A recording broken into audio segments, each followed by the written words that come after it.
Isaiah chapter 11. Mga nakatira sa Jerusalem. Sa Jerusalem tumira ang mga leader ng bayan.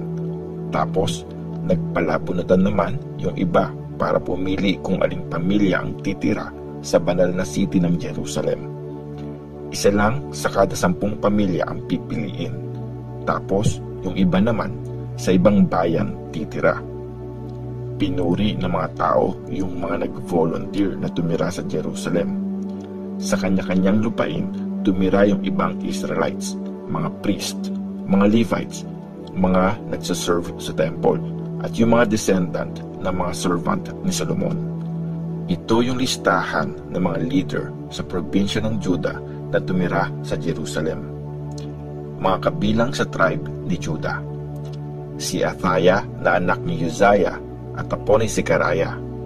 Ninuno niya sina Amaraya, Shepatiah, Mahalalel at si Perez na anak ni Juda. Si Maaseya na anak ni Baruch at apo ni Colhoze. Ninuno niya sina Hazaya, Adaya, Joyarib, Zechariah at si Shela na anak ni Juda. Sa angkan ni Perez, 468 na magagaling na sundalo ang tumira sa Jerusalem. Mga kabilang sa tribe ni Benjamin: si Salu na anak ni Meshulam at apo ni Joed. Ninuno niya sina Pedaya, Kolaya, Maaseya, Ithiel at Jeshaya.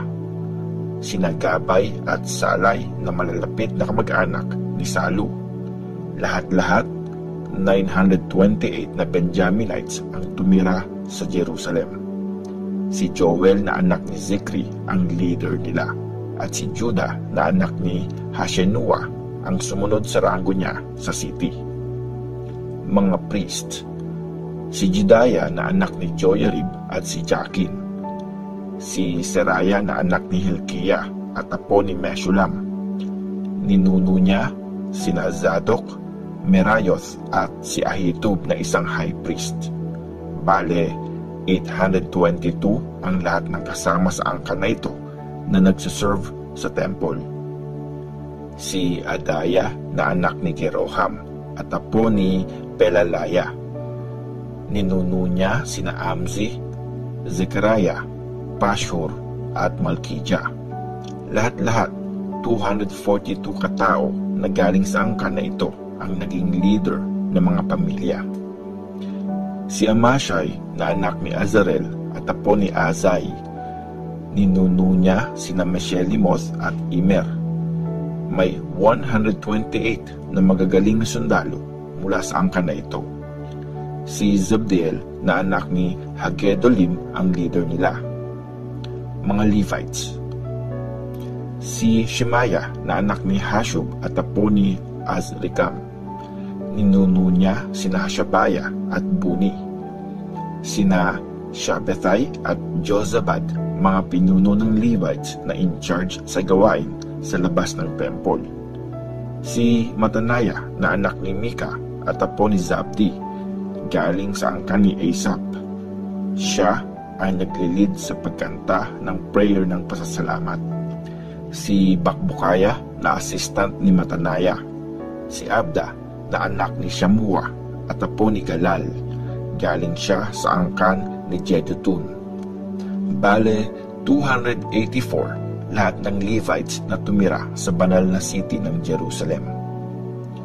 Mga guard sa temple: sina Akub, Talmon at mga kamag-anak nila. 172 silang lahat.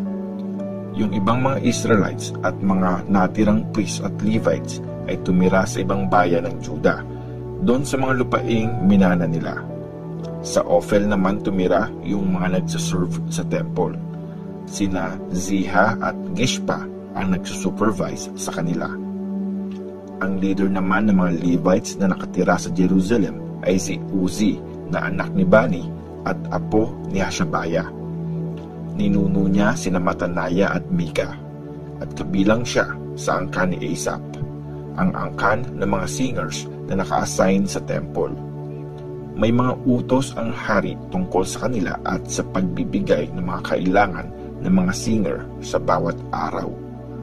Si Pethahiah ang representative ng mga Israelites sa Persian court. Anak siya ni Mejezabel na galing sa angkan ni Zerah sa tribe ni Judah. Mga tao sa ibang bayan at city. May ilang galing sa tribe ni Judah ang tumira sa mga bayan na malapit sa mga bukid nila, sa Kiryat Arba, Dibon at Jekabzeel, at sa mga lugar na malapit sa mga city na ito. Tumira din sila sa mga city ng Jeshua, Molada, Bet-Pelet, Hazar-Shual, Beersheba, at sa mga lugar sa palibot nun. Tumira sila sa city ng Ziklag, sa Mekona at sa mga bayan nito, sa Emrimon, Zora, Jarmuth, Zanoah, Adulam, at sa mga lugar malapit sa mga bayan na ito. Tumira sila sa Lakish at sa mga malapit na bukid, sa Azekah at sa mga bayan nun. Ibig sabihin, tumira ang tribe ni Judah sa teritoryo sa pagitan ng Beersheba sa south ng Hinnom Valley sa north. Tumira ang tribe ni Benjamin sa Geba, Mikmash, Ai, Bethel at sa mga kalapit na bayan nito, sa Anathoth, Nob, Ananiah, Hazor, Rama, Gitaim, Hadid, Zebuim, Nebalat, Lod, at Ono, at sa valley ng mga panday. May ilang Levites na nasa Judah na sinama sa mga Benjaminites. Nehemiah chapter 12. Ang listahan ng mga priest at Levites. Ito ang listahan ng mga priest at Levites na bumalik galing sa pagkabihag na kasama ni Zerubbabel na anak ni Shealtiel at ni Joshua na high priest.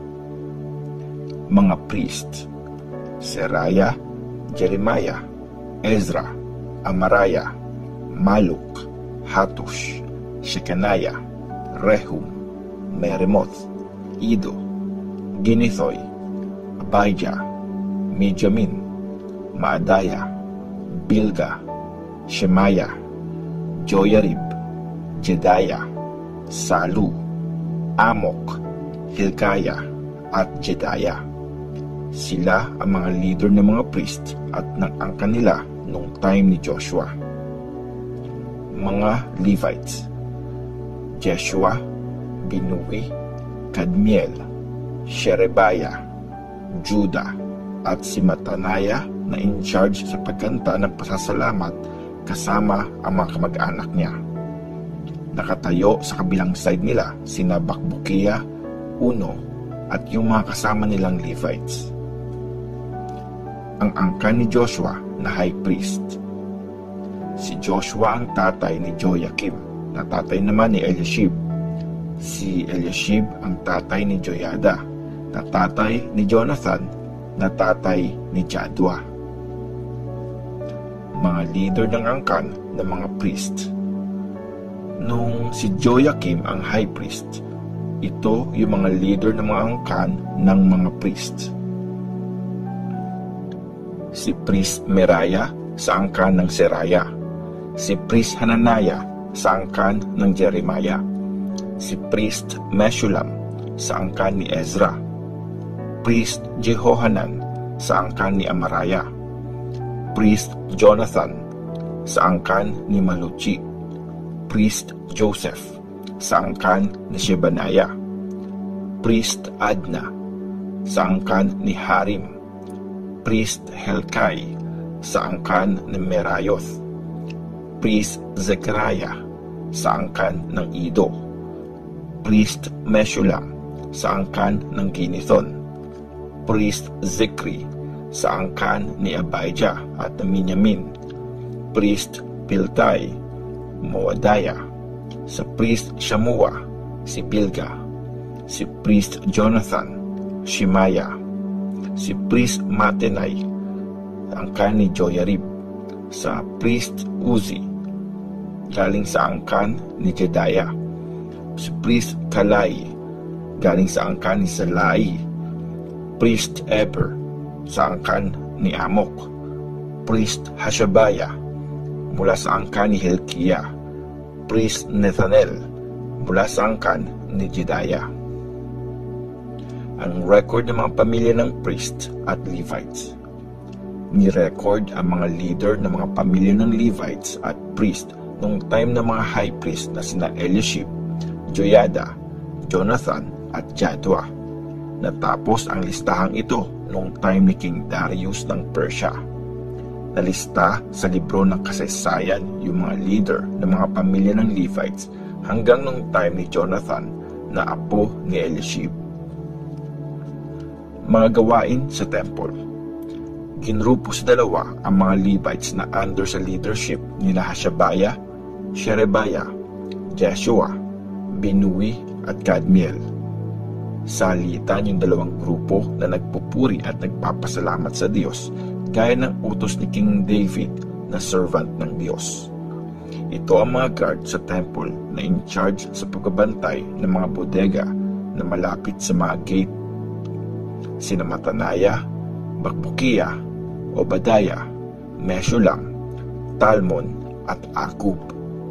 Nabuhay sila nung time ni Joyakim na anak ni Joshua at apo ni Jehozadak, at nung time ni Nehemiah na governor at ni Ezra na priest at teacher ng law. Dinedicate ni Nehemiah ang pader ng city. Nung dinedicate ang pader ng city ng Jerusalem, hinanap ang mga Levites sa mga tinitirhan nila at dinala sila sa Jerusalem para makasama sa pag-celebrate ng dedication. May kantahan doon ng pasasalamat at tugtugan ng mga cymbals at harp. Nagsama-sama yung mga pamilya ng mga singer na galing sa paligid ng Jerusalem at sa mga bayan ng Netophah, pati yung mga galing sa Beth Gilgal, Geba at Azmabeth. Nilinis ng mga priest at Levites ang mga sarili nila ayon sa ritual. Nilinis din nila ang mga tao, mga gate at ang pader ng city. Pinaakyat ko ang mga leader ng Juda sa ibabaw ng pader at ginawa ko silang in charge sa dalawang malaking grupo na magmamarcha sa palibot ng city at magpapasalamat sa Diyos. Lumakad sa kanan yung unang grupo sa direksyon ng gate na papunta sa tapunan ng basura. Kasunod nila si Hoshea at ang kalahati ng mga leader ng Juda. Kasunod din nila ang mga priest na umiihip ng trumpet. Sina Azariah, Ezra, Meshulam, Judah, Benjamin, Shemaiah at Jeremiah. Next naman si Zechariah na anak ni Jonathan at apo ni Shemaiah. Ninuno niya sina Matanaya, Mikaya, Zakur at Asaph. Sinundan siya ng ibang kamag-anak niya na sina Shemaiah, Azarel, Milalai, Gilalai, Maai, Netanel, Judah at Hanani. Lahat sila ay may dalang iba't ibang instrument na kagaya ng tinutugtog ni King David na servant ng Diyos. Nilid ni Ezra na isang teacher ng law ang grupong ito. Pagdating doon sa gate ng bukal, umakyat sila sa hagdan papunta sa city ni David. Lumagpas sila sa palasyo ni David hanggang nakarating sila sa water gate na nasa east. Sa kaliwang side naman, pumunta yung isa pang grupo na nagpapasalamat. Sinundan ko sila sa ibabaw ng pader kasama ang kalahati ng mga tao. Nagmarcha kami lagpas doon sa may tower ng mga oven papunta sa malapad na pader. Mula doon, nilampasan namin ang gate ng Ephraim, Jeshana Gate, Fish Gate, Tower ni Hananel, Tower ng 100 at yung Sheep Gate. Huminto kami sa gate ng temple. So, sa may temple, nagkita yung dalawang grupong kumakanta ng pasasalamat sa Diyos. Bukod sa mga kasama kong leader, kasama rin sa grupo ko ang mga priest na umiihip ng trumpet. Sina Eliakim, Maaseya, Minyamin, Mikaya, Elionai, Zechariah at Hananiah. Sinundan sila nina Maaseya, Shemaiah, Eleazar, Uzi, Jehohanan, Malkijah, Elam, at Ezer. Kumanta yung mga singer na nililid ni Jezrahiah. Nung araw na yon, maraming sacrifice ang inoffer. Sobrang saya ng mga tao dahil sa kasiyahang binigay sa kanila ng Diyos. Kasama ang mga babae at mga bata sa celebration at tinig na tinig hanggang sa malayo yung pagsasaya sa Jerusalem. Ambagan para sa pagsamba sa temple. Nung time ding yun, may mga taong inassign sa mga bodega kung saan nakatago yung mga binigay sa temple. Kasama na yung 10% na mga harvest at yung mga unang ani. Sila ang in charge na mangolekta sa mga bukid sa bayan para sa mga priest at mga Levites, gaya ng nakasulat sa law. Natutuwa ang mga taga-Juda sa mga priest at Levites kasi ginawa nila ang seremonya ng paglilinis at iba pang ritual na inutos ng Diyos. Ginawa din ng mga musician at ng mga guard sa temple ang part nila, base sa inutos ni King David at ng anak niyang si Solomon. Mula nung time ni King David at ng musician ni si Asaph, ang mga singer ang naglilid sa pagkanta ng papuri at pasasalamat sa Diyos. Nung time ni Zerubbabel, pati ni Nehemiah, araw-araw nagbibigay ng mga regalo ang lahat ng tao sa Israel para sa pangailangan ng mga musician at guard sa temple. Nagbigay din sila ng mga banal na offering para sa mga Levites. Binukod naman ng mga Levites yung parte na para sa mga priest.